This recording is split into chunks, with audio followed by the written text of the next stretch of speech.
తాకట్లో ఉన్న బంగారాన్ని విడిపించి ఆ రోజున మార్కెట్ ధర కట్టి మిగిలిన డబ్బును మీకు అందిస్తుంది కొమ్మూరి గోల్డ్. కొంచెం ఇది ఓకేనా ఇప్పుడు మీకు? ఎప్పుడైంది? మొన్నే సర్జరీ అయిందా? జూన్లోనా? జూనియర్లో ఈ సెక్షన్ చేసిన తర్వాత ట్రాన్స్పోర్ట్ ఉన్నారు. సరే వాళ్ళు సెక్షన్ చేసి ర్యాన్ తీసుకెళ్ళి ఆఫ్టర్ ర్యాన్ చేశారు. ర్యాన్ చేసి ఆఫ్టర్ చేసుకొని మా పెద్ద అబ్బాయి వచ్చారు. పెద్ద అబ్బాయి వచ్చాడు. వచ్చిన తర్వాత ఆఫ్టర్ అయిపోయింది. చేశారు ఆపరేషన్. అయిపోయిన తర్వాత తీసుకొచ్చేసిన తర్వాత 4 రోజులకి 5వ రోజుకి ఇంట్లో తీసుకొచ్చారు. తీసుకొచ్చిన తర్వాత మళ్ళీ పవన్ మళ్ళీ 5వ వచ్చారు. మా పెద్ద అబ్బాయి మాత్రం 4 రోజులు సెలవు పెట్టి 4 రోజులు అన్ని సరిగ్గా చూసుకొని తర్వాత నాకు శ్రద్ధ తర్వాత మనం ఎక్కడ బాగానే ఉంది. కాకపోతే శ్రద్ధ కట్ చేశారు కదా, ఒక 1% అన్నారు సంవత్సరం. కాబట్టి ఇప్పుడు రైస్గా సరిగ్గా రావట్లే మాట ఇబ్బంది ఉందా? ఇంకా కొంచెం ఫుడ్ లేదు అసలు రావే. రైస్ కూడా రోజుకి మిక్సీ పెట్టేసి సారస్తున్నాను. అవునా? 5 గంటల కూడా ఇచ్చే. అచ్చా, ఫుడ్ ఏమి దాని గురించి అన్న బాధపడి సంవత్సరం మా పవన్ తెలియదు. అచ్చా, ఇది తెలీదా పవన్కి? సంవత్సరం ఫుడ్ సంవత్సరం తెలియదు. వారం చచ్చిపోయాను. చూడకుండా సంవత్సరం చచ్చిపోయాను. అంటే జాగ్రత్త వెంకటేసుకుంటాను. బెంగెట్టేసుకుంటాడు. అవునవును. ఫుడ్కి ఎలా ఉందో వెంకటేసుకున్నాను. కారం ఏమి తినకూడదండి అసలు ఎటువంటి పరిస్థితుల్లో. ఓన్లీ మజ్జిగి మిల్క్ అంతే, మిల్క్ తప్ప ఇంకేమీ లేదు. అయితే ఇవన్నీ దగ్గరుండి పవన్ చూసుకోలే, ఇవన్నీ ఏమి తెలీదు.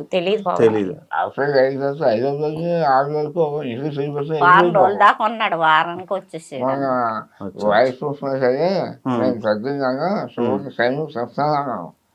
అంతేకాని జాబ్ చదువుతున్నా ఫుల్ చెప్పలేదు. ఫ్రీగా నేను చూడాలి వెంకటేసుకున్నాను. ఏమైందమ్మా? 4 క్యాన్సర్ పన్ను చూపించుకోగా అది సెప్సిక్ అయింది. నేను అనుకో మంది అయ్యే కానీ 4 రోజులు పెట్టేసింది. పెద్ద ఏం కాదులే అనుకున్నాను. ఇవి కానీ బాగా తర్వాత ఎక్కువైపోయింది. హైదరాబాద్ చేసి పవనే ఆ చేయ హాస్పిటల్ చూపించుకుని అన్ని చేసింది. క్యాన్సర్ స్టార్టింగ్ ఉంది, అన్ని చేసేది అన్నారు. అప్పుడు హైదరాబాద్ దూరం అయిపోతుంది చెప్పేసి దాన్ని రిజిస్టర్ హాస్పిటల్, క్యాన్సర్ హాస్పిటల్ అక్కడికి తీసుకెళ్ళి అక్కడ చూపించారు. చూపించాక 3 రోజులు చూసి ఆపరేట్ చేస్తున్నారు. అప్పుడు ఆపరేట్ చేసినప్పుడు మా పెద్దమ్మ ఫోన్ చేశాను. సరిగ్గా ఆపరేషన్ చూసి టైంకి వచ్చారు పొద్దుగా. ఈ విధంగా పరికరంతో దగ్గర ఆపరేషన్ చేయించినందుకు 5వ రోజుని ఇంట్లో తీసుకొచ్చారు. తీసుకొచ్చింది అబ్బాయేమో పవన్ 5వ వచ్చారు. ఈ అది అర్థం అనుకున్నాను. కానీ ఈరోజు బిగ్ బాస్ వచ్చింది. వచ్చిన తర్వాత అలాగే వెళ్దాం అన్నాను. మరి నా గురించి మాట్లాడదు కదా, మళ్ళీ వాహనం చెప్తే మీరు బిగ్ బాస్ చూస్తారా? ముందు నుంచి చూసేవాళ్ళ? ముందు నుంచి లేదు. ఇదే మీ అబ్బాయి మీకు అసలు ఇంతకు ముందు బిగ్ బాస్ అంటే ఏంటో తెలుసా? తెలుసు కానండి, చూడలేదా? ఎందుకమ్మా?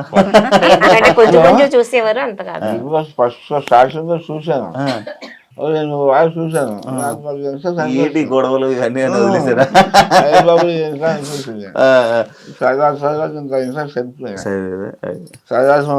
బిగ్ బాస్ కూడా ఈ వైఎస్ఆర్ అన్నారు.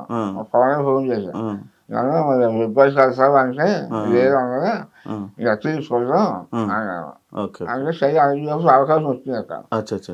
వస్తే సరే వెళ్ళిపో, ఎప్పుడైనా పర్లేదు వెళ్ళు అది యాజ్గా చూసుకొని చెప్పి మా పెద్దలు చూస్తే అవి వేయనమాట. ఏమో వదిలిగా అవ్వలే ఇదంతా ప్రోత్సాహంతో వాళ్ళగా సపోర్ట్ చేసేది. వాళ్ళే దగ్గర చాలా బాగా చేశారు. అవినాష్తో నేను మాట్లాడాను, వీడియో కూడా చేశాను. అవును. అమ్మ మీరు పెద్దమ్మ, మీకు చిన్నప్పటి నుంచి బాగా తెలుసండి. అది మా పెద్దమ్మ అంటే తెలుస్తుంది. సేమ్ అంతేనా? చిన్న అమాయకత్వం అదంతా అంతే? చిన్న అమాయకత్వం కాదండి. ఎందుకంటే అన్నిట్లో ఇంట్లో ఏంటంటే వాళ్ళ పద్ధతులు ఏంటంటే అన్ని చెదిరిపోతాం అలవాటు అనమాట. మంచిగా ఉంటాం మేమంటే. మా పద్ధతి ఏంటంటే నలుగురిలో సరదాగా ఉంటాం, ఒకరితో గొడవలు లేకుండా ఏమీ లేక కాముగా ఉంటాం అలవాటు. ఓకే ఆ పద్ధతి కూడా ఆ అబ్బాయికి వచ్చింది అనమాట. అలాగే ఓకే మనోడు ఇండస్ట్రీలో ఉన్నాడని మీ అందరికి తెలుసమ్మా, ఎందుకు మీ తెలియదు, ఫ్యామిలీకి తెలుసు. తెలుసమ్మా? అదే నాకు ఇష్టం పెద్దమ్మ అన్నాడు. ఇష్టమైతే బాగానే ఉండదు కానీ కొంచెం అన్నీ నేర్చుకోవాలని అంటే ఓకే ఇంకా టైం పడుతుంది పెద్దమ్మ, నేను నింపదకి ఇంప్రూవ్ అవుతున్నాను, నా కాళ్ళ మీద నేను నిలబడతాను, నాకు అది ఉంది అన్నాడు. అందుకన్నా ఇంకా ఆనందం ఏంటినైనా అని మేము చెప్పేవాళ్ళం అన్నట్టు. ఎంకరేజ్ చేస్తే అంతకుమించి ఇంకేముంది, అవును సపోర్ట్ ఉంటుంది, మా సపోర్ట్ ఎప్పుడు నీకు ఉంటుంది, నువ్వు మాత్రం ముందుకు వెళ్ళాలి అని చెప్పేవాళ్ళం. అలాగే బిగ్ బాస్ కి వెళ్తున్నానని చెప్పంగానే మీరు హ్యాపీ ఫీల్ అయ్యారమ్మా? బిగ్ బాస్ కి వెళ్ళేటప్పుడు నేను సింగపూర్ ఇండోనేషియా ఇప్పుడే వచ్చాను, 1 వీక్ అయింది నేను వచ్చి. ఓకే ఓకే ఓకే మీకు చెప్పాడా, ఫోన్ చేసి చెప్పారా బిగ్ బాస్ చెప్పాను వెళ్దామా అంటే జాగ్రత్తగా ఉండాలంటే ఓకే పెద్దమ్మ అన్నాడు. ఏ అవసరం వచ్చినా ఏ దేనికైనా మేము ముందుకుంటాం, నీకేం భయపడద్దు, నువ్వు ధైర్యంగా ఉండని చెప్పి పంపించాను. ఓకే ఓకే అమ్మా మీకు బిగ్ బాస్ వస్తుందని ఎప్పుడు చెప్పాడమ్మా? బిగ్ బాస్ వెళ్ళేటప్పుడు చెప్పారు, వెళ్ళేటప్పుడు చెప్పాడు. అదే ఆఫర్ వచ్చింది. ఏం తర్వాత వారం రోజులప్పుడు ఫోన్ చేసాడు, ఫోన్ మాట్లాడుకున్నా అదేదాకా బిగ్ బాస్ ఆఫర్ వస్తుంది వెళ్తాడు, ఇలాగ వెళ్తానమ్మా, ఫోన్ చేసారు వెళ్తానంటే సరేనన్నా. ఓకే ఓకే కాదమ్మా ఇప్పుడు సినిమా ఇండస్ట్రీలోకి అంటే మీరు ఏం చేసినా పవన్ని సపోర్ట్ చేస్తారంట కదా, అంటే ఈ సినిమా ఇండస్ట్రీ ఇలా జాబ్ చేయకుండా ఇలా ఇండస్ట్రీలో ట్రై చేస్తుంటే అంటే చాలామంది ఇండస్ట్రీలో ఉంటారు, అంటే పెద్దోళ్ళు ఆలోచనలు కలిగి ఉండే కదా, ఎంతోమంది ఉంటారు, నీకేం వస్తుంది, ఎందుకు అవసరమా, జాబ్ చేసుకోవచ్చు కదా, చదువుకోవచ్చు కదా అని అంటుంటారు కదా, అలా మీరు అన్నారా? అన్నాం కానండి కొంచెం మా అన్న మా అబ్బాయి నాకు అదే ఇంట్రెస్ట్ అంటే సరే నీ ఇష్టం బాబు అని చెప్పాను. ఇంకా మీరేం గట్టిగా అరుస్తారండి, ఇక్కడే మమ్మల్ని మీరేం భయపెట్టగలరు, మీరు ఇంకా అలాగే చెప్పేటట్టే ఉన్నారులేండి. వీడు ఎంత చెప్పినా ఆయన మాట్లాడి మాటలు మాట్లాడతాడు, మనిషిని కవర్ చేసేస్తాడు. మా పవన్ ఆ మాటకి ఇంకా స్కూల్స్ అని ఆడటం చాలా ఇష్టం, బాగా ఇష్టం, ఆటలంటే బాగా ఇంట్రెస్ట్. 6th క్లాస్ లో ఫస్ట్ వస్తాడు. అవునా? వాళ్ళు ఏదాక ఫస్ట్ వస్తే వాళ్ళు ఫస్ట్ ఇస్తారు. గేమ్స్ లో ఏంటి, స్పోర్ట్స్ లో ఏంటి, క్రికెట్ ఏంటి, అన్నిటికి బాగా జిమ్ లో ఏంటి, అసలు జిమ్ కూడా చాలా బాగా అసలు దీనిలో స్టూడెంట్స్ కి సెకండ్ క్లాస్ ఫస్ట్ శ్రీసూర్యం విశాఖం విష్ణుకాయ చేశారు, విశాఖం చదువుల్లో కూడా ఫస్ట్ అక్కడే సాక్షులు. అదే మరి ఇది ఎంత చదువుకున్నారు కదా, మరి అంటే ఈ సినిమా దీని వైపు అంటే ఎందుకు భయం వేయలేదా మీకు? ఎందుకు చేస్తాడని నమ్మకమా? చేస్తాడని నమ్మకం దేవాలయం విష్ణుకాయలు చేస్తుంది కానీ సాక్షులు చేసేవారు, ఫుల్గా ఇచ్చేవారు. ఇదేమో చాలా సిరియాలు చేయడానికి ఇంట్రెస్ట్ కలిగింది.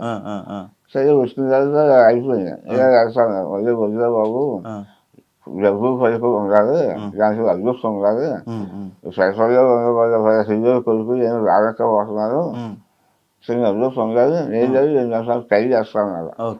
తర్వాత ఒక నెల వస్తే మరి ఎంబీ చేసేసాడు. ఎంబీ అయిపోయిన తర్వాత బాగుంది అయిపోతాను అన్నమాట. నేను 2-3 సంవత్సరాలు టైం వస్తున్నాను, ఏం జాగ్రత్తగా చూసుకో, అది క్లిక్ అవ్వకపోతే మరి జాబ్లో వచ్చామన్నాను. ఓకే అలాగే చేస్తాను. ఎవరు పక్కనే పడలేదు, నేను రోజు వచ్చాడు, ఇలాగన్నా సరే చేసుకున్నావు, నీకు ఏది తెలుస్తుందో అది చూసుకో, కానీ అందరిసారి మంచిగా చూసుకో అంతే. ఎవరికైనా వాసిస్తూ ఆలోచించు, వాసిస్తే నెరవేర్తారు, లేకపోతే ఎవరికైనా మాట్లాడుకోవు అని కష్టపడు, కష్టపడి పైకి వస్తుంది. నీ కష్టంతో పాటు అదృష్టం ఉందనుకో పైకి వస్తావు. సరే అన్నారు. ఓకే అంటే నేను విన్నాను మీకు ఊర్లోని సొంత ఇల్లు మీరు రెంట్కుంటున్నారని నేను విన్నాను. సొంత ఇల్లు అవునా? మీకు లేదండి? అంటే నేను ఫ్రెండ్షిప్ చేస్తాను, రీజన్ చేసి ఫ్రెండ్షిప్ మేస్త్రి చేసిపోయాను. ఏమైందమ్మా? పెయింటింగ్ పని మేస్త్రిగా చేసేవాడు. మీకేమైంది? బాగాలేదు, నాకు కారంగా ఉంది. ఇలాగ ఎక్స్ప్రెషన్ ఇచ్చారు. చాక్లెట్ మా ఫాదర్ కూడా చాలా చిన్నప్పుడే ఆయన వంశం హౌస్ 12 సెంట్లు భూమి ఇల్లు అమ్మేశారు. అమ్మేసి మా సిస్టర్ గారు ఫుల్ చేసి ఇంకా అలాగే పని చేయాలి. నేను సరిగా ఫ్రెండ్షిప్ కూడా కష్టపడతాం, నా చెల్లి ఎడ్యుకేషన్ నేను చూసుకోవడం, ప్రజలయ్యాక అది చెల్లి చేసాం, ఇంకా నా చెల్లి అయిపోయింది, ఇంకా సొంత చెల్లి కొనుక్కోలే.